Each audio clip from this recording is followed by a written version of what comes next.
آلمان تو روز روشن ازم 50 میلیون کلاهبرداری شد. حالا داستان از چه قراره؟ کی از من کلاهبرداری کرد و چطور کلاهبرداری کرد و چرا رفتم پیش پلیس؟ تمام این داستانو قراره که تو این ویدیو بشنوید. داستان از اونجایی شروع میشه که من تقریبا 3 سال پیش وقتی که سر کار بودم دنبال یه دوربین خیلی مناسب برای یوتیوبم بودم و اون موقع شرایط اینجوری بود که من هم سر کار میرفتم، یه کار کاملا عادی داشتم و همین که توی یوتیوب فعالیت داشتم و یه مقدار وضعیت مالی هم خوب نبود، واسه همین سعی نکردم یه دوربین کاملا نو بخرم، چون که خب اوکی دوربین نو هم بخری خب بعد یک ماه که ازش استفاده کنی افت قیمت داره و اصلا به صرفه نیست. واسه همین من اومدم توی سایتی به اسم ایبی کلانانزایگر. کسایی که توی اروپا مخصوصا آلمان زندگی میکنن میدونن که اینجا سایتی مثل دیوار وجود نداره و وسیله‌های دست دومتون شما میتونید توی این سایت به اسم ایبی بخرید و منم تا الان خیلی از اون سایت خرید کردم. یعنی از سال 2014 که من اومدم آلمان تا به امروز شاید بگم بیش از 500 تا وسیله من تو اون سایت خریدم و هیچ وقت هم مشکلی نداشتم. همینجوری داشتم دنبال یه دوربین خیلی خوب میگشتم تا اینکه یه دوربین سونی ZV E10 خوشگل با قیمت کاملا مناسب در حد نو پیدا کردم. من یادم میاد قیمت اون دوربین اون موقع تقریبا 400 یورو بود و قیمت نوش طرفای 750 تا 800 یورو بود. یعنی قیمتش کاملا مناسب بود و اوکی بود و من این دوربین رو دیدم متاسفانه و بعد رفتم حساب صاحبش هم که دیدم یه چک کردم همه چیز خوب به نظر میرسید و تصمیم گرفتم که بهش پیام بدم که دوربین رو بخرم. و توی سایت ایبی هم بچه‌ها من همیشه یه ترفندی داشتم و ترفند من دقیقاً اینجوری بودش که مثلا وقتی می‌خواستم یه جنسی رو بخرم، به فرض مثال حالا این دوربین که 340 یورو پولشه، یه بار روش کلیک می‌کردم و روش کلیک می‌کردم می‌دیدم که اوکی کسی که می‌خواد این دوربین رو بفروشه به اسم میهائیل هستش و روی پروفایلش که من کلیک می‌کردم مشخصاتش میومد بالا و اگه دقت کنید مثلا ایشون از 21/8/2021 فعاله، یعنی تقریبا 4 ساله که توی ایبی فعاله و اون سابقه‌ای که داره، اون فعالیتی که کرده خب یه جوری تضمین میکنه که اوکی ایشون کلاهبردار نیست، چون که اکثر کلاهبردارا حساباشون یه هفته تا یک ماه تا تقریبا چند ماه قدیمیه و مثلا این یه روشی بود که من اینجوری میفهمیدم که اون طرفی که داره این جنسو میفروشه طرف معتبر هست یا نه. روش دوم بچا ریتینگ فروشنده بود. مثلا الان این فروشنده که ما الان اینجا دیدیم ریتینگ نداشت، یعنی 50-50 میتونه حالا یا کلاهبردار باشه یا نباشه. ولی الان اگه بخوایم یه فروشنده دیگه رو پیدا کنیم، اینجا مثلا یکی رو داریم به اسم میشائیل جانسون و خودتون نگاه کنید ایشون از سال 2010 فعاله، یعنی تقریبا 15 سال فعاله، 2 تا فالوور داره ولی متاسفانه ریتینگ نداره. یعنی امکانه که این فروشنده کلاهبرداری باشه یا نباشه این نمیشه درست فهمید، چون که امکانش هست مثلا 15 سال سابقه داشته باشه، حالا یه نفر بیاد حسابش رو هک کنه، یا اینکه مثلا بعد 15 سال تصمیم بگیره که کلاهبرداری کنه. ولی خب بعضی از آدما مثل اینجا مثلا خانم شوتله بچا نگاه کنید ریتینگش تاپه و گفتن خیلی مهربونه، خیلی هم خوب جواب میده و حسابش هم مال سال 2013 است. یعنی ایشون به محض اینکه من بیام حسابشو ببینم خب یه جوری مطمئن میشم که اوکی این کلاهبردار نیست. و از شانس بد من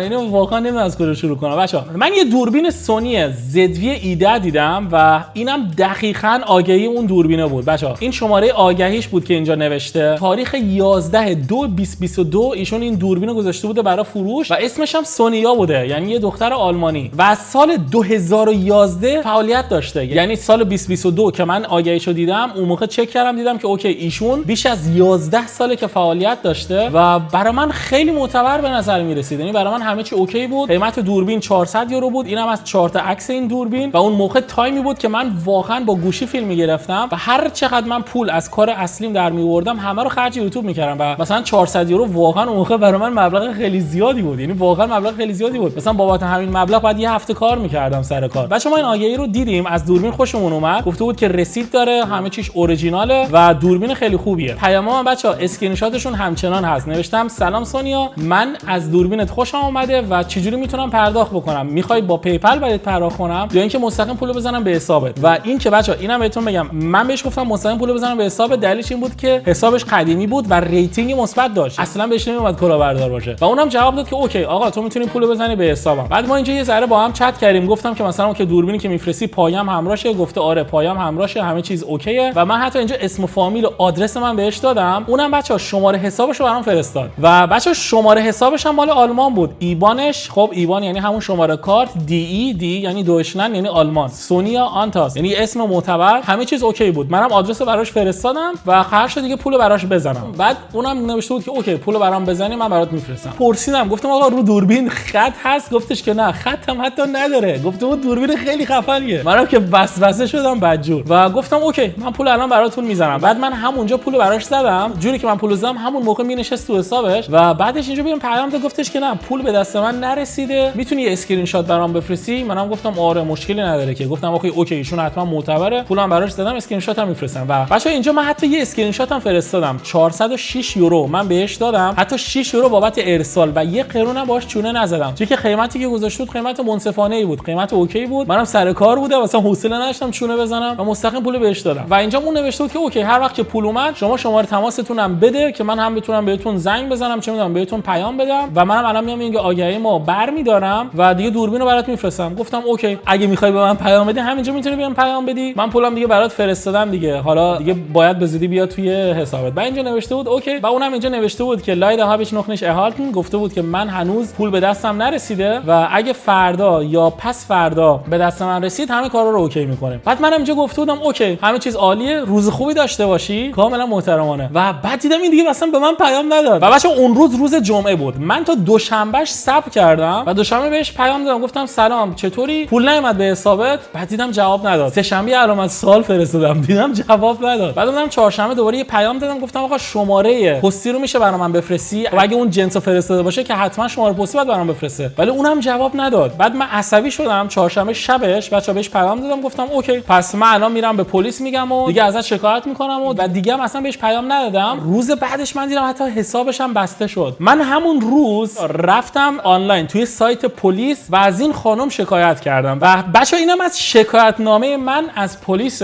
ضد این خانم. خب که من گفتم تاریخ 11/2/2022 ایشون اومده یه آگهی گذاشته و اسم خودش هم سونیا بوده، اسم آکانت من مهران بوده، گفتم که ایشون کلا سر من گذاشته، اینم شماره ایبانشه، اسم و فامیلش هم من برای پلیس دادم، یعنی اسم و فامیلش هم به پلیس داده بودم سونیا آنتاس و همه چیز من به پلیس اطلاع دادم. حتی اینجا من توضیح دادم گفتم که اوکی مبلغی که من ضرر کردم 406 یورو و نوشتم که من پولو مستقیم زده بودم به حسابش و قرار بود که ایشون دوربین رو برای من بفرسته، ولی خب تا الان نفرستاده و اصلا هیچ جوابی هم به من نداده و من همه اینا رو به پلیس اطلاع دادم و یه شکایت از این خانم کردم و پیش خودم گفتم اوکی ایشون که آگهیش که معتبر بود، در اصل معتبر بود، همه شرایطو داشت و اسم و فامیلش هم اوکی سونیا آنتاس داریم، شماره ایوانش هم داریم. گفتم که مشکلی نیست که پلیس حالا نهایتش یه حکم جلب یه چیزی براش میزنه و چه میدونم نامه چیزی میره براش و میریم دادگاهی میشیم و اونجا من پولمو ازش پس میگیرم. من که شکایت کردم دقیقاً 1 سال بعدش یه نامه از طرف پلیس اومد که به من گفتش که ایشون دیگه توی آلمان نیست و به احتمال زیاد توی اسپانیاست،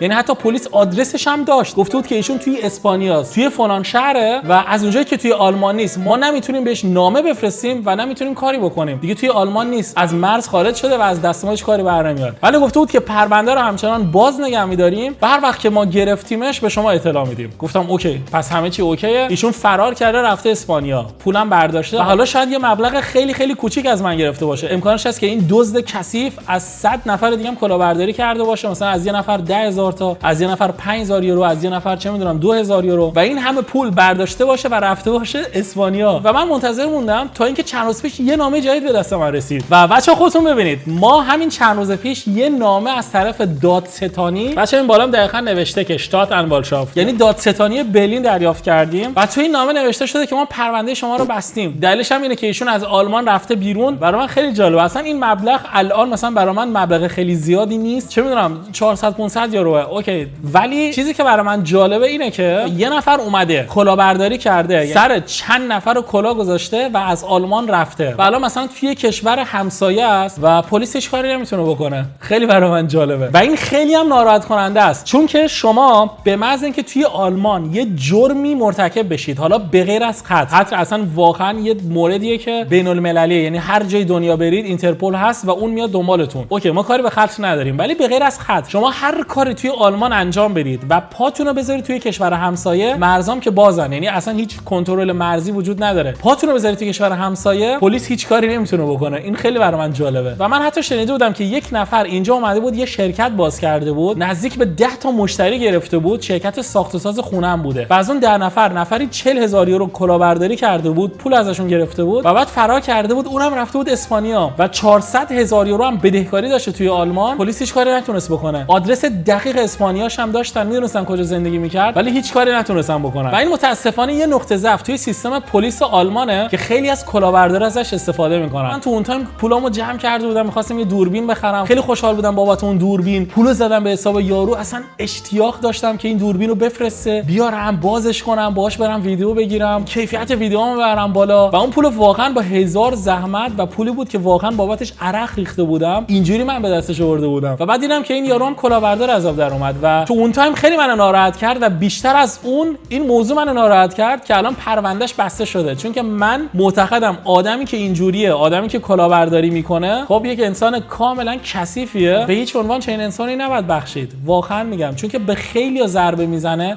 بیشتر کسایی هم که تو این راه صدمه میبینن انسانایی هستن که یه ذره سنشون بالاتره. مثلا مادر بزرگی که 70 سالشه، 75 سالشه، کل زندگیشو کار کرده، یه مقدار پسنداز کرده و بعد یه کلاهبردار اینجوری زنگ میزنه، مثلا میگه که آره اینجوری من از بیمم 1000 یورو بده به من. Oh, that's easy. And why did you redeem? Why are you redeeming God? The next one. Why are you redeeming? Why are you redeeming? و ایشون هم خب نمیدونه، سنش بالاست، آپدیت نیست، اطلاع نداره و کلاه سرش میره و اون کلاهبردار اون پولو برمی‌داره، با همون پول میره دنبال اشغال. و به نظر من این اصلا منصفانه نیست و با آدمای اینجوری خیلی باید برخورد بشه. اگه تا الان فکر می‌کردید که توی آلمان همه چیز پرفکت از این لحاظ و اگه حتی آبم بخورید پلیس میاد دنبالتون، یه ذره اشتباه کردید. نمیدونم بچه‌ها، شرایط امنیتی اینجا از ایران خیلی بهتره، من قبول دارم و اصلا هیچ حرفی هم روش نیست. کلاهبرداریه که توی ایران انجام میشه که اصلا اینجا واقعا مورد نداشته. ولی خب اینجا هم بچه‌ها یه موردایی هستن که بعضی وقتا باید خیلی حواستون باشه، مخصوصا کلاهبرداری تلفنی. یعنی من تقریبا هفته 3-4 بار بهم زنگ میزنن که میخوان تلفنی از من کلاهبرداری کنن و واقعا آدم باید تو این کشور حواسش باشه، چون که کلاهبرداری اینترنتی توی آلمان و اروپا به نظر خود من از ایران بیشتره. ایران کلاهبرداریش به یه شکلی دیگه است. از این به بعد قراره که هر چند مدت یک بار ما راجع به کلاهبرداریایی که توی زندگیمون اتفاق افتاده و حتی واسه شما بیننده‌ها قراره که شما رو دعوت کنم و اگه کلاهبرداری سرتون پیش اومده، حالا چه رفیق بهتون نارو زده، چه داداشتون کلاه سرتون گذاشته، چه توی کشوری هستید و اونجا کلاه سنگین سرتون رفته، از این بعد قراره که شما رو دعوت کنیم با هم بشینیم و راجع به اون کلاهبرداری توضیح بدیم و با این کارمون می‌خوایم یه جوری اطلاع رسانی بکنیم که شما با اون شیوه کلاهبرداری آشنا بشید و اون روش کلاهبرداری برای شما اتفاق نیفته. حتما نظراتتون رو برام راجع به این جور برنامه‌ها بنویسید. امیدوارم که هیچ وقت کلاه سرتون نره. بای.